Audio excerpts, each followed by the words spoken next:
The acrid stench of unwashed bodies and hopeless despair hung heavy in the air of the slave pens on Horb Prime.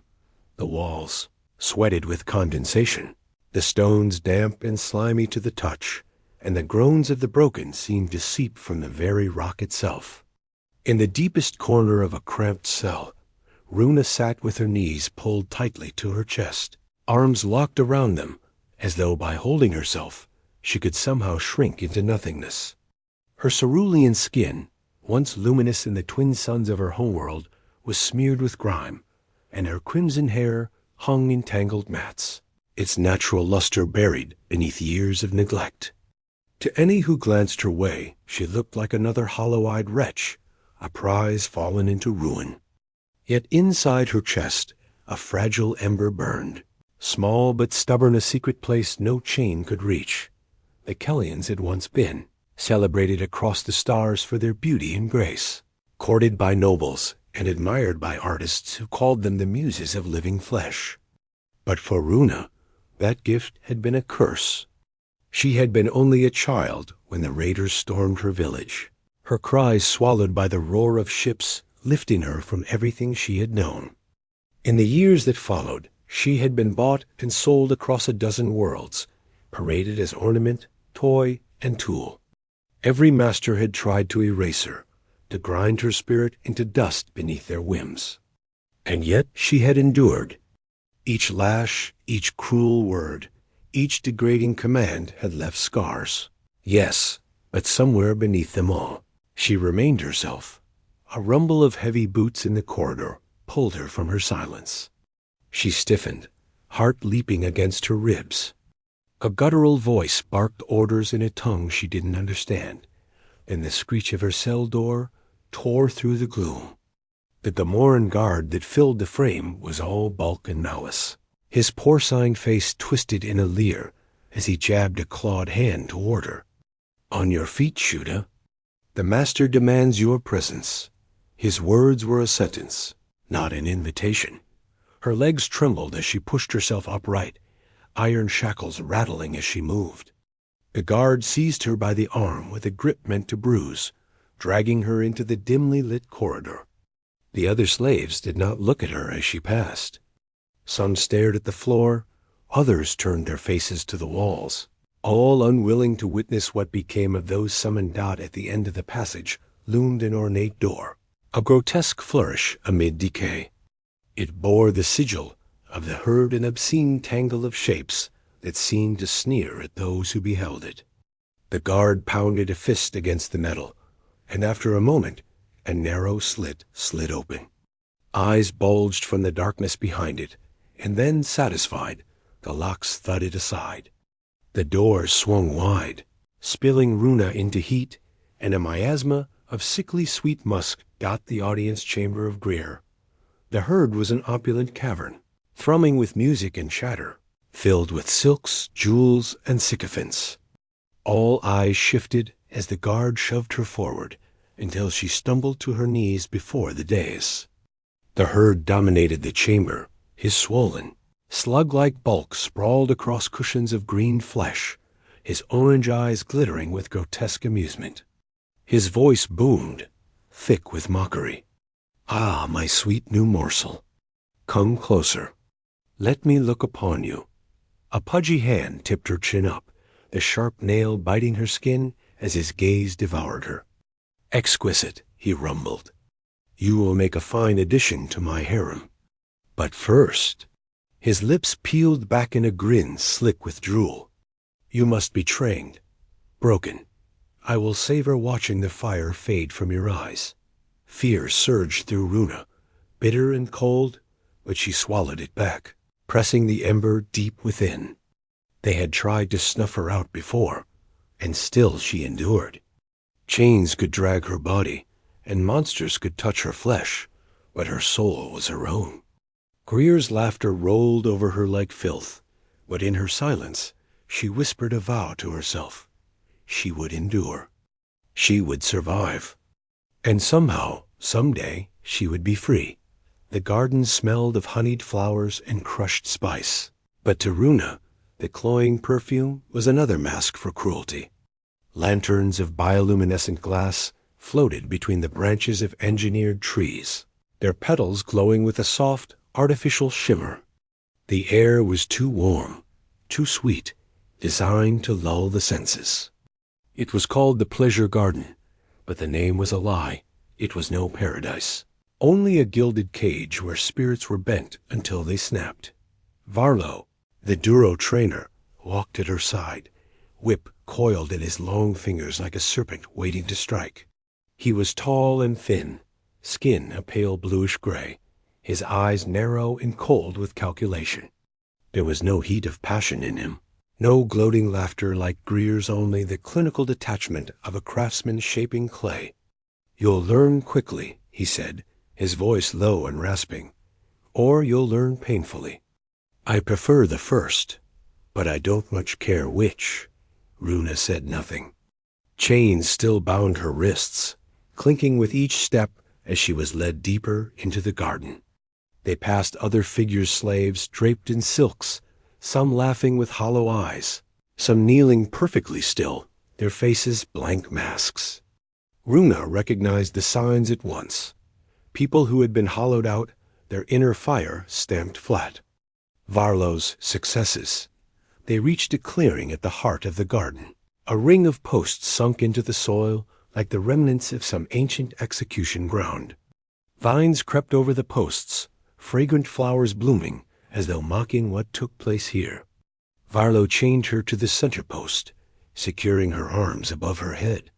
The manacles bit into her skin.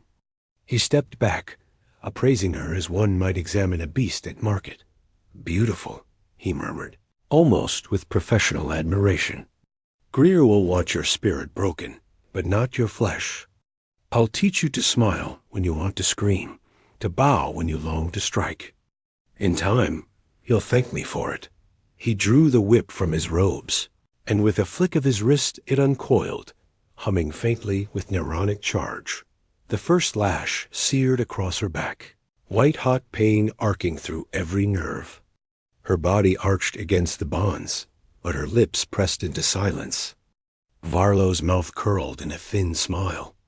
"Good, strong, but strength is only the first thing to go." Runa closed her eyes and retreated inward, away from the sting, away from the perfumed air and Varlo's quiet cruelty. She built a wall around the ember inside her, guarding it from his reach. The pain was real, her body trembled, her breath ragged, but her spirit was not his to claim. Again the whip struck, again and again, each blow calculated to inflict agony without leaving scars. "Soon," Varlo whispered, circling her like a patient predator, "you'll learn to obey before the whip ever falls. You'll smile when you're told, laugh when you're commanded. You'll be nothing but what I shape you into." The words washed over her like venom, but she clung to her vow. Let him strike. Let him whisper promises of obedience. She had survived worse. She would survive this too. And when her moment came, when the galaxy finally shifted in her favor, she would not waste. At dawn, as the night deepened and the whip fell in cruel rhythm, Runa buried herself in the silence of her soul. In that silence, she whispered the same word over and over, a mantra stronger than pain, stronger than fear. Hope. The moonlight of Horb Prime filtered through towering glass domes, casting the palace in shades of silver and fire. Greer the herd had spared no expense for the eclipse ball. Every arch was draped in glittering banners, every wall alive with cascading light displays. Music throbbed from hidden chambers, a low, hypnotic rhythm meant to loosen inhibitions. Slaves and sycophants filled the hall, weaving among dignitaries from 100 worlds. Laughter, drunken roars, and the sickly sweet perfume of exotic incense hung heavy in the air. Runa stood apart, elevated on a platform near the dais. Jewels encrusted her wrists and throat, glittering mockeries of adornment that only emphasized her chains. Silks so sheer they clung to her skin whispered against her body with every shallow breath. Her crimson hair had been combed until it shone, her cerulean skin powdered to hide the bruises left by Varlo's lessons. To the crowd she was a treasure, a bauble to be admired. To herself she was still a prisoner, displayed like a beast at auction dot. She kept her eyes half-lidded, studying the faces before her. Senators swathed in shimmering robes raised jeweled cups in Greer's honor. Mercenary captains with scarred jaws roared drunken boasts. Slender courtesans drifted past with intoxicating smiles, pheromones thick enough to make weaker guests stagger. Every soul seemed intoxicated with indulgence. Yet in the clamor and riot of colors, Runa felt only stillness. Her body stood, but her mind remained tucked around the ember deep inside her chest. Then the music shifted, faltering, as though the players themselves sensed something amiss. A hush rippled through the crowd. Heads turned toward the grand entrance as the massive doors parted, revealing a column of figures striding into the hall. They were unlike any guests who had come before. A dozen beings clad in black armor, their surfaces rippling with an oily sheen that shimmered like the skin of a serpent. Their helmets were featureless masks, black mirrors reflecting the horrified faces of onlookers. They moved as one, silent and deliberate. Their steps heavy with restrained violence. At their head came a giant. His armor was darker than the rest, traced with glowing crimson lines that pulsed in an unsettling rhythm. A heavy cloak billowed behind him, black-edged in the same red glow. He marched straight toward Greer's dais, and the crowd melted aside like water before a blade. Greer shifted on his cushions, his jowls quivering. "Who dares?" He boomed, though the tremor in his voice betrayed unease.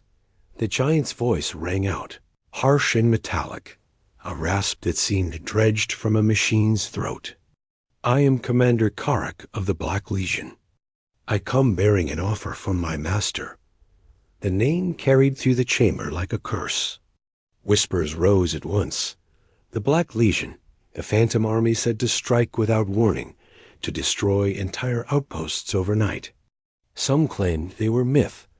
Others swore they were the galaxy's darkest mercenaries.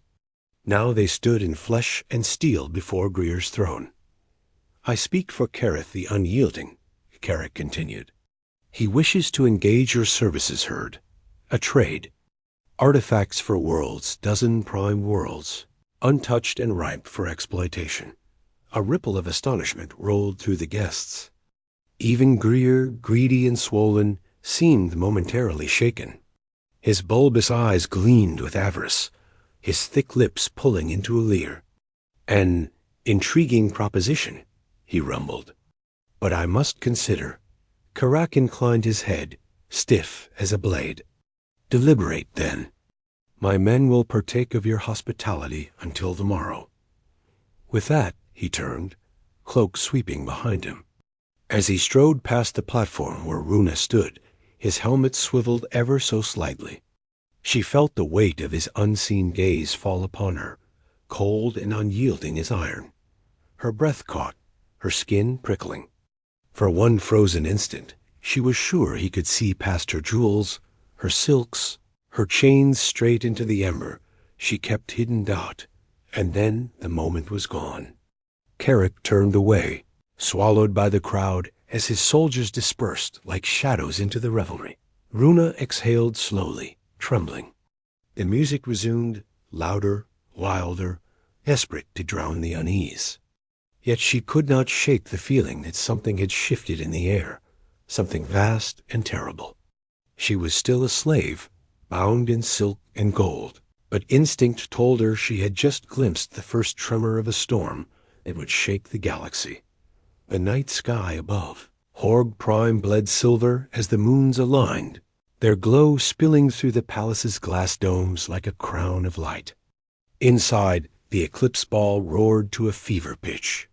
Drunken laughter and shrieking music crashed together in a cacophony of excess. Bodies pressed close, voices rose in toasts, and Greer the Herd reveled on his dais, his bloated bulk swaying as he swallowed goblets of spiced liquor. The air was thick with incense and pheromones. sweet and choking. But beneath it all, Runa felt something else, a low vibration, like a predator's growl before it pounced. The first scream sliced through the revelry like a blade. At first it was swallowed by the music, dismissed as drunken sport. But then another followed, sharper, more terrified. The crowd rippled with panic. Glass shattered. A guard went down with a hiss of a stun bolt, then another.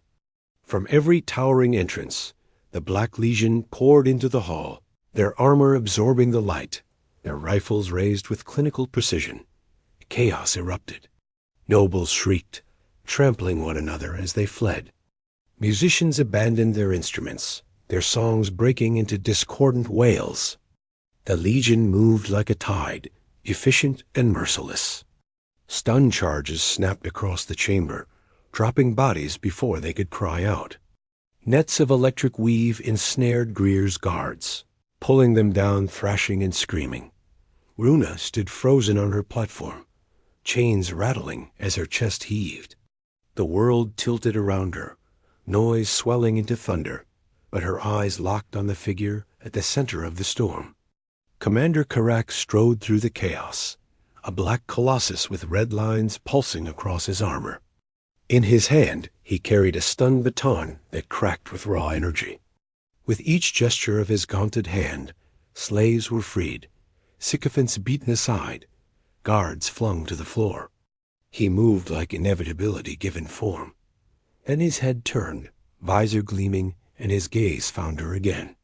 The distance between them vanished in that moment. She could not see his eyes, could not hear his breath, but the weight of his attention froze her more completely than chains ever had. He raised one finger, pointing directly at her. Her heart stuttered. For a breathless instant, she thought he meant to claim her, that she would be taken from one monster only to serve another. But instead, Karak turned away, his voice booming over the din. "Secure the dais. The herd is mine."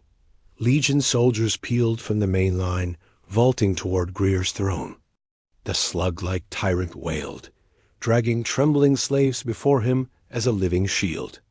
His jowls quivered with terror, and his voice broke as he offered bribes, secrets, whole sectors if only the Legion would spare him. The soldiers gave no reply. They struck with precision, cutting down his sycophants, tearing the shields from his grasp. The chamber shook as a new sound rose outside, a deep thrum, rhythmic and growing. Through the glass domes above, dark shapes descended from the sky, sleek ships gliding like predators hunting their prey. Engines screamed as they landed on the palace grounds, disgorging ranks of armored figures who spread in disciplined formation, sealing every exit. From the lead ship, a figure emerged. He was tall, broad-shouldered, his stride confident and coiled with restrained power. Unlike the faceless Legion, his helm was bare. Storm-gray eyes scanned the chaos with calm authority. His hair was cropped close, silver at the temples, though he was not old. He wore the same black armor, but lighter, his movements freer, more human. Runa's breath caught.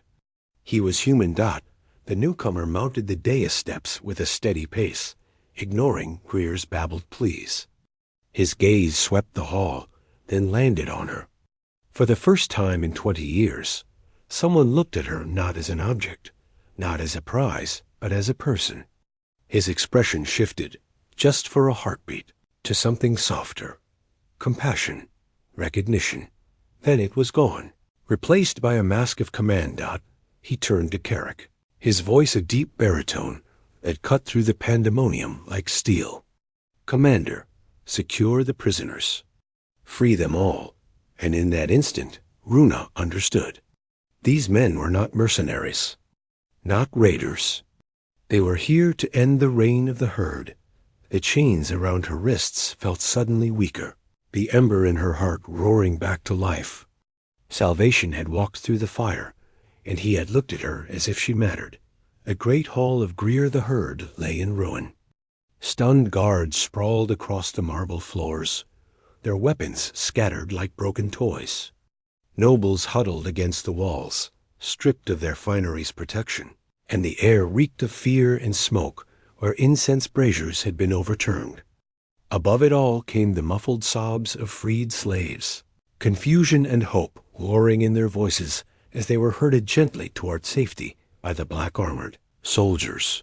Runa still stood on her platform, chains biting into her wrists, silks clinging to her skin in the heavy heat. Her body trembled, not with weakness, but with the unbearable strain of anticipation. For 20 years she had dreamed of this moment, and now, impossibly, it was here. She could scarcely breathe. The human commander, broad-shouldered, storm-gray eyes flashing with authority, crossed the dais with measured steps. Every movement radiated calm strength, the kind that steadied others in the midst of chaos. Greer shrieked behind him, dragged down by Legion soldiers, his bulk quivering as they locked stun cuffs around his flabby arms. The tyrant's voice, once booming with arrogance, cracked into pitiful whines. "No, wait, listen to me. I can pay." His words dissolved into squeals as he was slammed to the ground. The human ignored him. His attention was fixed on her. Runa's throat constricted as he drew near, her heart hammering so hard she thought the crowd must hear it.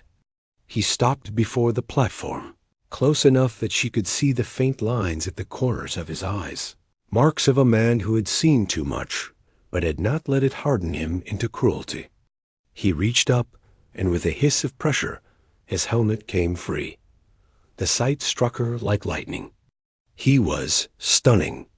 Chiseled features, jaw strong and proud, his hair cropped close, deep brown that gleamed in the flicker of the palace's broken lights. But it was not his face alone that stole her breath. It was the way his eyes softened as they met hers. They were the eyes of a man who saw her, not her chains, not her silks, not the Kellyan prize Greer had boasted about. He raised a hand toward her shackles, his voice steady low, a baritone that resonated deep in her bones. "Easy. You're safe now." The chains groaned as his gaunted fingers twisted the locks. With a sharp crack, the manacles snapped open, clattering to the floor like the fall of an empire. Runa gasped, flexing her raw wrists, unable to stop the tears that welled in her eyes. She had dreamed of freedom in the dark of countless nights, but never had she imagined it would come at the touch of a stranger. "I'm Sergeant Cade Decker," he said, giving her the smallest of smiles, warm enough to banish the chill in her heart. "Terran Special Forces."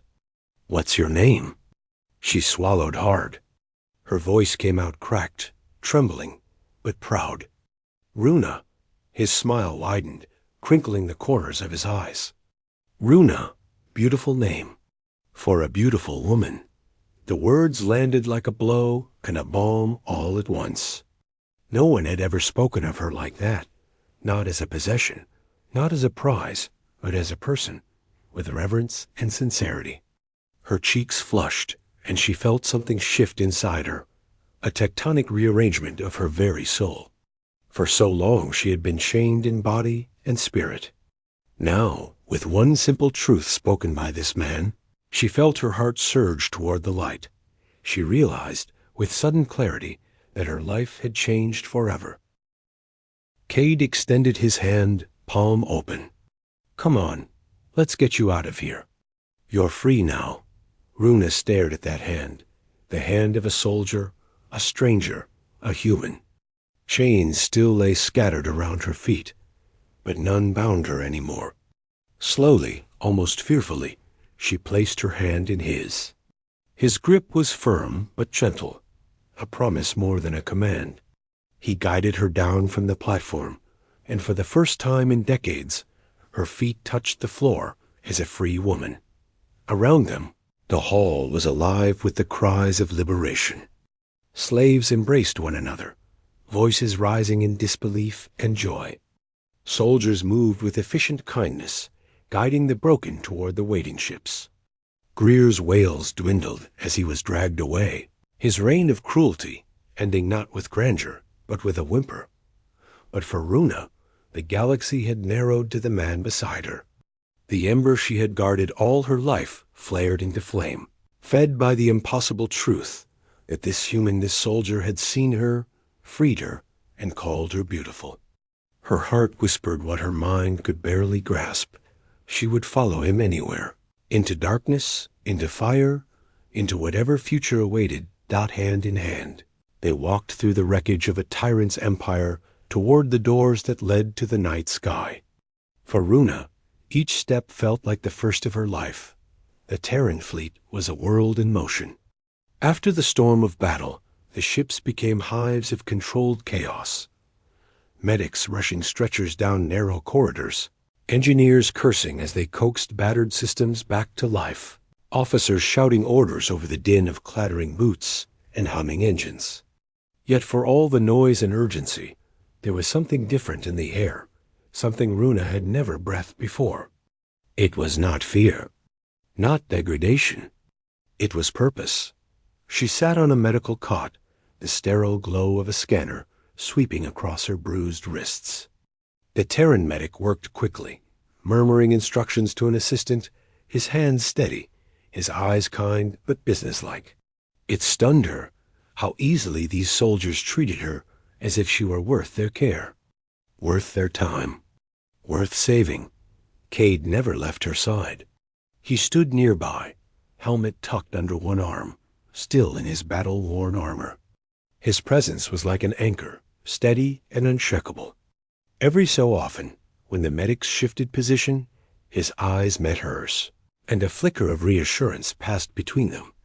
Wordless but profound dot when the scans finished, the medic nodded briskly. Nothing permanent. She recover. He moved on to the next patient, leaving Runa in a daze. Nothing permanent. For 2 decades, she had thought herself nothing but scars inside and out. Yet here she was, alive and healing. Cade stepped forward, his voice gentle. "How do you feel?" Runa searched for words, but her throat tightened. She had no language for freedom, for the dizzying lightness flooding her chest. At last, she whispered, "Like I'm dreaming." A faint smile tugged at his lips. "Then let's make sure you never wake up to chains again." He offered his hand, and she took it. Together they left the medical bay, weaving through corridors alive with activity. Everywhere, freed slaves were gathered, some wrapped in blankets, some weeping into each other's arms, some standing in stunned silence. Terran soldiers moved among them, offering food, water, quiet words of comfort. Runa watched it all in awe. She had thought humans were another species of master, predators like Greer who fed on the weak. But these men and women carried themselves with a different kind of strength, one that lifted rather than crushed. Days blurred into weeks as the fleet made its way across the void. Runa learned the rhythms of the ship, the sharp calls of drill routines, the soft hum of engines at rest. She began to heal, not only in body, but in soul. The shadows of her past still lingered. There were nights when she woke shivering from dreams of whips and laughter, her breath caught in her throat. But always, when she opened her eyes, Cade was there. Sometimes sitting in the chair by her bunk, sometimes simply leaning against the bulkhead, his watchful presence a silent promise. You are safe. He never pressed her to speak, never demanded her story. But when she was ready, she told him. Little by little, she gave voice to the horrors she had endured, the long years of being bought and sold, of being treated as less than a person. And Cade listened. He did not interrupt, did not flinch, did not try to offer easy comfort. He simply listened, his storm-gray eyes filled with a depth of empathy she had never known. The more she spoke, the lighter her heart became. And in that space of shared silence and words, something new blossomed. Laughter, tentative at first, then freer. Smiles that came without effort. She began to rediscover the Runa she had been before the chains. And at the center of it all was Cade, patient, steady, unwavering. One evening, standing together on the observation deck, They watched the galaxy spill its jeweled brilliance across the dark. The stars shimmered like diamonds on black silk, endless and eternal. Runa leaned against the glass, her reflection a woman, transformed, no longer a possession, but a person with a future. Cade stood beside her, his voice low, almost hesitant. "Runa, I need you to know something." She turned to him, heart already fluttering. His eyes met hers, the storm within them tempered by something softer, something achingly human. "I meant what I said back there. You're not just free. You're you." Her breath caught. She felt it then, as sure as the blood in her veins, that this man had not only freed her body, but was slowly, carefully, helping to free her soul. In that moment, she realized she was falling, not just into freedom, into love. The Terran fleet descended through the blue atmosphere of the Galactic Alliance capital like a spear of light. Their victory over Greer the Herd had spread ahead of them, carried on whispered transmissions and hurried reports. By the time the ships docked in orbit, the news had already shaken markets, councils, and crime syndicates alike. The Herd untouchable for decades was in chains. His empire of cruelty had collapsed in a single night. From the viewport of the observation deck, Runa pressed her hand to the glass, gazing down at the world that glittered like a jewel. Towers of crystal and alloy rose from sprawling oceans, their tips reflecting the light of 3 suns. Shuttles wove intricate patterns in the skies, and at the heart of it all burned the great spire of the Alliance Senate, a beacon of power and perhaps corruption. Cade stood beside her, close enough that she could feel his warmth even through the armor he still wore. She had learned to read the tension in his posture, shoulders squared, jaw set, eyes storm gray and watchful. Out there he was Sergeant Decker, commander and liberator. But when he looked at her, his edges softened. He became something else entirely. He turned now, facing her fully, his expression unreadable until it melted into a smile, quiet and warm. "Runa, when I first saw you on that platform, chained and alone, I thought I was looking at someone who needed saving. But what I've learned since—" He paused, voice low and steady, "is that you saved me too. You reminded me why I fight. Why we all fight." Her throat tightened. She wanted to speak, to tell him the fire he had kindled inside her, but no words came. Only the pounding of her heart. Cade dropped to one knee. From a pouch at his belt, he drew a simple band of gold, gleaming softly under the deck's lights. "I don't want to free you and then let you walk away into the galaxy alone. I want to walk it with you. Runa, will you marry me?" For a heartbeat she simply stared, tears blurring her vision. Then joy broke over her like sunrise. "Yes," she whispered, voice trembling. "Yes, yes, 1,000 times yes." He rose, slipping the ring onto her finger, and their lips met in a kiss that seared her soul with certainty. Around them, soldiers whooped and clapped, their voices rising in celebration. For the first time in her life, Runa felt not just alive, not just free, but cherished. Yet even as the joy surged, the shadows lengthened. Hours later, in a sealed council chamber, Alliance officials reviewed the evidence seized from Greer's ledgers. What they found sent ripples of outrage through the spire. Names familiar, powerful names were inked beside payments, trade routes, and quotas. Senators, governors, admirals. Entire chains of influence tied to the Herd's network. Greer had not acted alone. His empire had been sustained by the very officials sworn to uphold justice. Runa stood at the edge of the chamber, her presence requested by the council.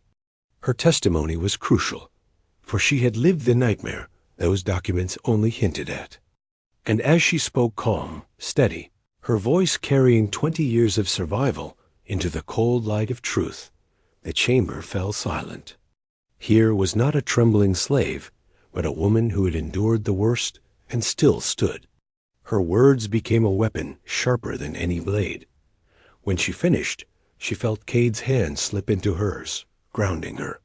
The senators whispered among themselves, the weight of her testimony impossible to ignore. The alliance was shaken to its foundations, its secrets dragged into the light by the woman once deemed nothing more than a possession. Later, as they stood together beneath the vast sky of the capital, Runa leaned against Cade's shoulder. "I was no one," she murmured, almost to herself. "A chained thing, forgotten." "No," Cade said firmly, tilting her chin so she looked up at him. His eyes burned with conviction. "You were always someone. They just tried to blind you to it. Now the whole galaxy will see what I see." She smiled through her tears, clutching his hand. Their love had been born in fire and pain, but it had become something greater, a bond unbreakable, a beacon against the dark. And now, together, they stood not only as lovers, but as symbols. She, the freed slave whose voice toppled corruption. He, the soldier who reminded the galaxy that humanity's strength was not domination, but compassion. The future was uncertain, fraught with danger and intrigue. But as the stars stretched wide before them, Runa knew one truth with absolute certainty. Hand in hand, she and Cade could face anything. Their love was no fragile ember now. It was a flame to light the heavens, a fire strong enough to shake the very stars from their courses.